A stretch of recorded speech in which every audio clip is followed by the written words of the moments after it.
I have never been much of a one for conspiracy theories. Reality is almost invariably too complicated and messy and unexpected to allow for any kind of long-term secret operation to subvert the natural order of things to work. When things go wrong, it is much more often the result of multiple cock-up theory. But indulge me for a minute when I say that if one wanted to kill Brexit, it is certainly true that installing a prime minister who pretends to be implementing it methodically and yet gradually waters down its essential elements over a long period of time would be a more effective strategy than to deny democracy outright, Adonis style.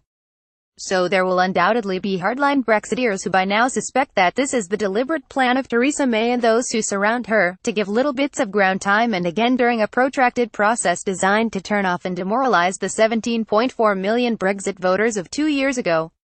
As Mrs. May, we might now ask, adopted her own version of the notorious Manet method, by which the European elite gradually salami-sliced national sovereignty away, taking care not to grab too big a chunk in one go in case the publics of Europe noticed and objected?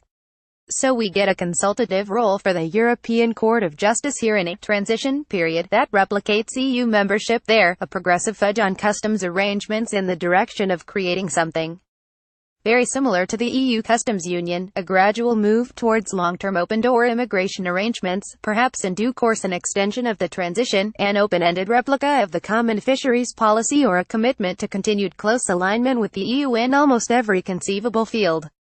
And all the time no hard and fast commitments that we can hold the government to in regard to its proposed end state in areas such as migration, fisheries or trade.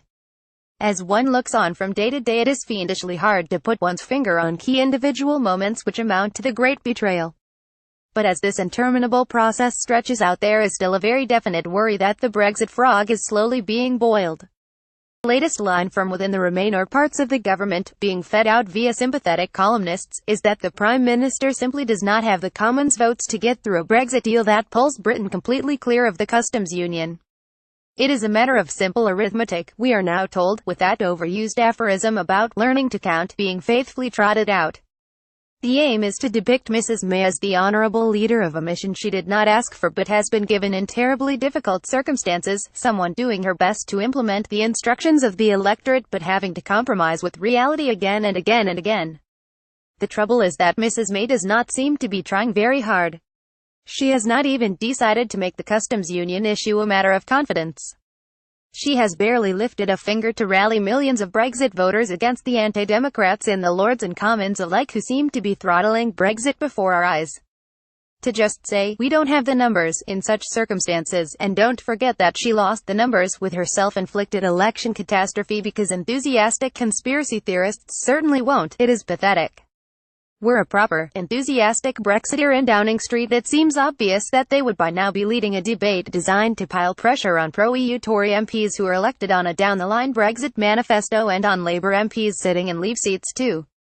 And the pro-Brexit masses are waiting to be led on this issue, yearning for a prime ministerial speech that rages at the betrayal of the political class and leads them into battle against it.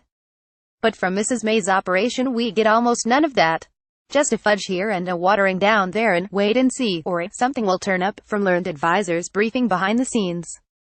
I have not been one of those UKIP people who calls for the PM to be ousted once every 3-day news cycle. And I am still not calling for that. I am still convinced that, almost irrespective of what multiple minor dilutions are still to come, breaking free of the Treaty of Rome on the 29th of March next year will represent a massive victory. It will be the moment when Project Remain, the mission of those defeated in the referendum to actually block Brexit altogether, dies. The moment when they have to rebrand as rejoiners and face selling such an idea to an electorate in which even arch-pragmatists will surely blanch at the prospect of reopening this can of worms for many a long year. But the big picture is one of Brexit being allowed to drift, of ministers still not making serious preparations for a no-deal departure and therefore progressively making Britain more dependent on whatever Brussels decides to offer us. We learned last week that none of the government's ideas for future customs arrangements will be ready by the end of December 2020. In effect, this means Britain will find itself in the bizarre situation of begging Mr. Barnier for an extension to the transition and no doubt paying through the nose to get it. This is not good enough either. Ministers should come back with the best serviceable idea that will be ready by December 2020 and rally behind it.